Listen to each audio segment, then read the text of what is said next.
নমস্কার বন্ধুরা, আজ আমরা বেরিয়ে পড়লাম পুরুলিয়ার উদ্দেশ্যে। হাওড়া স্টেশন থেকে জার্নি শুরু করব। রাত 11:30টার চক্রধরপুর এক্সপ্রেস ধরে পৌঁছে যাব বরাভূম স্টেশনে। আমরা আবার খাওয়া দাওয়া করে আমাদের প্রথম দর্শনীয় স্থানে চলে এসেছি। আমাদের প্রথম যে গন্তব্য স্থান, মানে প্রথম যেটা আমরা দেখছি সেটা হচ্ছে খয়রাবেড়া ড্যাম। ঠিক আছে, খয়রাবেড়া ড্যামে আমি দেখতে পাচ্ছি অনেক বড় বড় পাহাড়, মানে আমাদের তো ফার্স্ট টাইম এক্সপিরিয়েন্স।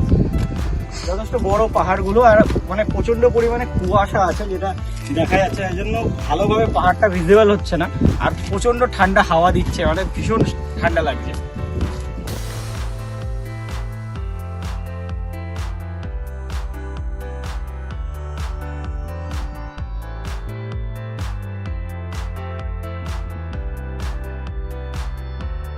খয়রাবেড়া গ্রামের যে পাহাড়গুলো দেখলাম তারই মধ্যে একটা পাহাড়ে চলে এসেছি।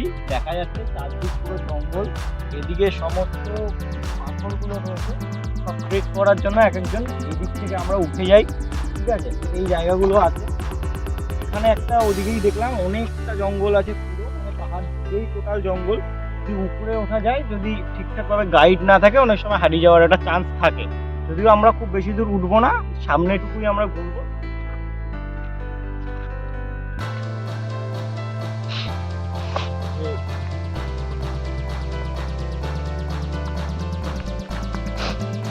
এই যে এখানে চলে এলাম, দেখা যাচ্ছে পুরোটা জঙ্গল, মানে এর ভিতরে আরেকটু গেলে পুরো হারিয়ে যাবো, আর এখান থেকে দেখা যাবে না।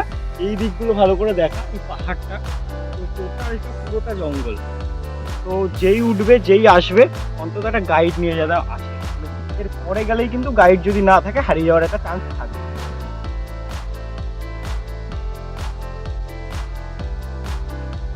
খয়রাবেড়া ড্যামের সফর শেষ করে আমরা আমাদের দ্বিতীয় ডেস্টিনেশনের দিকে এগোচ্ছি। এখন চলে এলাম মুখোশ গ্রামে। এখানকার শিল্পীদের শিল্পকলা আপনাদের মন আকর্ষণ করবেই করবে। কি দারুণ এই মুখোশগুলো!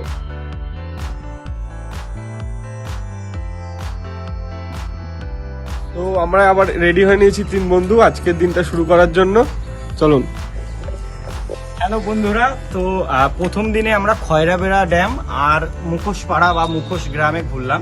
আজকে আমাদের দ্বিতীয় দিনের জার্নি শুরু হবে। আমরা জানোই আমরা বরাভূম স্টেশনে নেমেছিলাম। তো বরাভূম স্টেশনে নামার পর আমরা যে হোটেলে স্টে করি, এখানেই আমাদের রুমটা একদম ধারেই। তো রুম থেকে বেরোলেই একটা ভিউ পয়েন্ট আছে, যেখানে আমরা এই সামনেই একটা পাহাড় আছে। কালকে যেহেতু বলছিলাম যে প্রচন্ড কুয়াশা ছিল, সেম আজকেও কুয়াশা থাকার ফলে এই পুরো পাহাড়গুলো হয়তো আপনারা দেখতে পাবেন না, বাট ভিউ পয়েন্টটা অসাধারণ। সামনে এই পুকুরগুলো রয়েছে, এইদিকে বিভিন্ন সাইডগুলো আমরা দেখতে পাচ্ছি এখনই দূর থেকে, যেগুলো কুয়াশার জন্য হয়তো ক্যামেরায় অতটা ভিজিবল নাও হতে পারে। তো আমরা আমাদের যে দ্বিতীয় দিনের জার্নিটা সেটা শুরু করব। তো চলুন শুরু করি। তো চলে এলাম আমরা এখন লহরী বাবা মন্দিরে চলে আসলাম, যেটাকে আমরা লহরী বাবার ধাম বলি। তো মন্দিরটা একটু দেখিয়ে দেবো সবাইকে।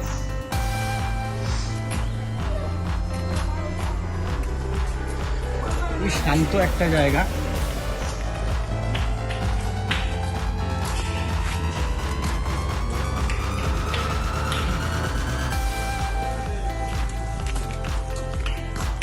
দ্বিতীয় দিনের প্রথম স্পটই হচ্ছে এটা থেকেই আমরা শুরু করছি।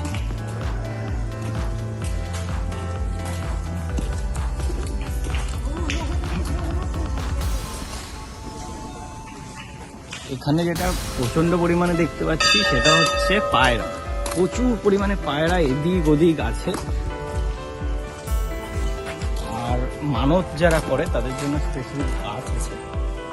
লহরিয়া বাবা ধাম যেটা, সেটা থেকে বেরিয়ে এখন তার পাশেই এই পাহাড় ঘেরা এই জায়গাটা কিন্তু সবাই দেখতে আসতে পারেন। এখানে একটা বড় ঝিল রয়েছে, আর দুটো পাহাড়ের মিডিলে খুব সুন্দর ডিজাইন করা রয়েছে। তো ভীষণ সুন্দর একটা ভিউ, এবং মোটামুটি 5-10 মিনিট এখানে কাটানো যেতেই পারে।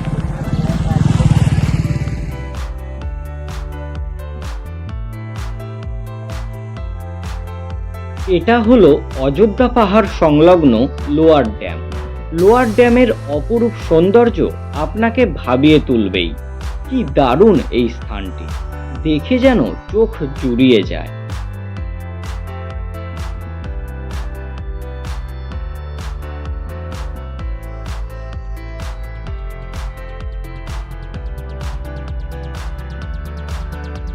আমরা এখন আছি আপার ড্যামে, আমাদের নতুন ডেস্টিনেশন। পুরো ভিউটা আমি একবার দেখিয়ে দিতে বলবো। ছবি সেলফি তোলার জন্য এই জায়গাটি একেবারে পারফেক্ট।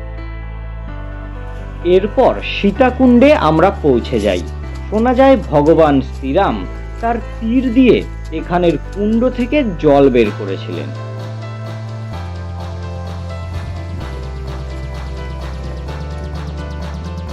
সীতাকুণ্ড পার করে চলে এলাম ময়ূর পাহাড়ে। টুরিস্ট স্পট হিসেবে এই জায়গাটির বেশ খ্যাতি রয়েছে।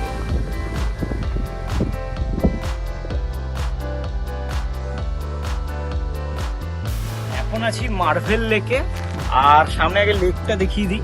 এটা হচ্ছে লেক, খুব সুন্দর, আর চারিদিকে শুধু মার্ভেল আর মার্ভেল, অর্থাৎ পাথর আর পাথর। একবার একটু দেখিয়ে দিই পুরো জায়গা।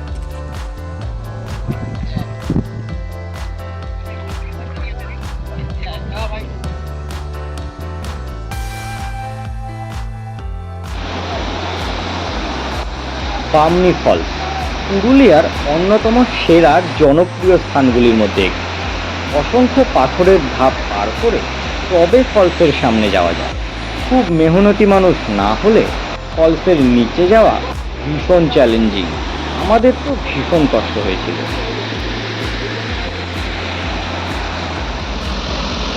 টুরগা ফলস, বামনি ফলস পার করে আমরা এবার চলে এলাম টুরগা ফলসের উদ্দেশ্যে। কি দারুণ এই টুরগা ফলস! চলে এলাম দুর্গা ড্যামে। দুর্গা ড্যামে একটা বড় ঝিল দেখতে পাচ্ছি, আর পিছনে ভিউটা জাস্ট দেখো, কি সুন্দর একটা ভিউ। আজকে ভালো রোদ আছে, কালকে যেমন মানে প্রথম দিনের কথা বলছি, যেমন একটা কুয়াশা ভাব ছিল আর বৃষ্টি হচ্ছিল, আজকে সেরকম নেই। আজকে প্রচন্ড পরিমাণে রোদ আছে আর একটা সুন্দর এরকম ভিউ আছে।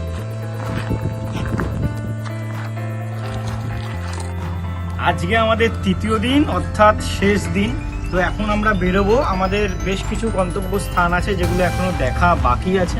আজকে প্রচণ্ড পরিমাণে রোদ আছে এবং কুয়াশাটাও কম আছে, এবং প্রত্যেক দিনের মতো সকালটা খুব সুন্দর লাগছে। এখন মোটামুটি 10টার মতো বাজে সকাল। তো আমরা বেরোচ্ছি প্রত্যেকে রেডি হয়ে।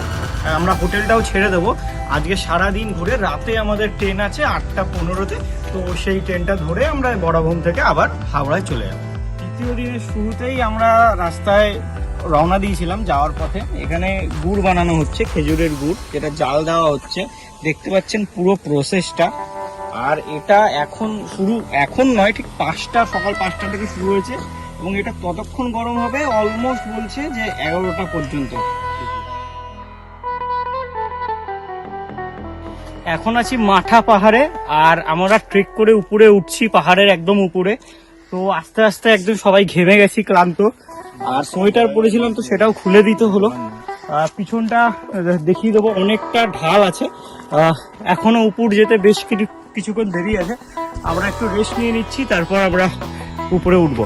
কিং কিছু বলো। কিং বলে দিয়েছে, কিছু বলার নেই। অবস্থা খারাপ খুবই। চলে এলাম মাঠা পাহাড়ের একদম টপে। ভিউটা একবার দেখাবো, জাস্ট অসাধারণ। কমপক্ষে 1000টা সিঁড়ি ছিল, 1000টা ধাপ ছিল। সেটা ওঠার পর আমরা এই ভিউতে এসেছি, আর জায়গাটা যথেষ্ট সুন্দর। আর উপরের ভিউটা একটু সামনে চলে আসলে, উপরে চলে আসলে দেখাতে বলবো। দারুণ ভিউ। এখানে একটা মন্দিরও আছে, একটা মায়ের মন্দির আছে। এই মন্দিরটা অবশ্যই মাস্ট ভিজিট। আর নিচের ভিউটা শুধু দেখতে হবে। ভিউটা একটু টাইম লাগবে, একটু পরিশ্রম হবে, একটু ঘাম ঝরবে, কিন্তু আসতে হবে। বন্ধুরা, আমরা কিন্তু হার মানিনি। প্রথমে শুনতে পেয়েছিলাম যে একটা সাপের একটা ব্যাপার আছে, তো আমরা চলে যাচ্ছিলাম। কিন্তু একজন গাইডের সাথে কথা বললাম, তো তিনি বললেন সাপের কোনো ব্যাপার নেই, সমস্ত ওটা আমার দায়িত্ব, আমি নিয়ে যাব। তোমার কথা শুনে এলাম, আর সত্যি আশাটা সফল হয়েছে। এখানে দেখতে পাচ্ছেন পাখি পাহাড়, বিভিন্ন নকশা করা রয়েছে।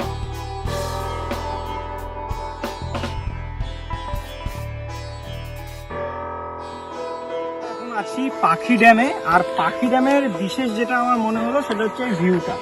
এত সুন্দর একটা ভিউ, এত সুন্দর একটা সিনারি আছে, মানে এতগুলো পাহাড় আছে, পরপর অনেকগুলো পাহাড় মিক্সড হয়ে আছে, আর অবশ্য গাছ আছে, একটা বড় ঝিল আছে যেটা অনেকটা নীল কালার পুরোটা জুড়ে, এবং এই ঝিলের ভিতরেও একটা ছোট পাথরের একটা স্তূপ আছে যেটা বেশ ভালো লাগছে, ইন্টারেস্টিং লাগছে। এই জায়গাগুলো একটু দেখাবো। আর এই নিচে, পাহাড়ের একদম নিচে, মানে সাধারণ এখানকার জনবসতি যারা আছে তারা থাকছে, তারা গাছপালা যেগুলো ভেঙে পড়ে রয়েছে সেগুলো নিচ্ছে। তো তৃতীয় দিনের জার্নি আমাদের শেষ হয়েছে, তো এখন বাড়ি ফেরার পালা আসলে। বরাভূম থেকে আমরা হাওড়ার উদ্দেশ্যে এখন রওনা দেবো। 8:15 আমাদের ট্রেন আছে। ভালোই ঘুরলাম, 3 দিনের ট্রিপ বেশ ভালো কাটলো, মজাদার কাটলো। ব্লগটা আশা করি সবাই খুব এনজয় করেছে। আর এই পুরুলিয়ার ট্রিপটা এখানেই শেষ হচ্ছে। আগামীতে হয়তো আরো ব্লগ আসবে। কি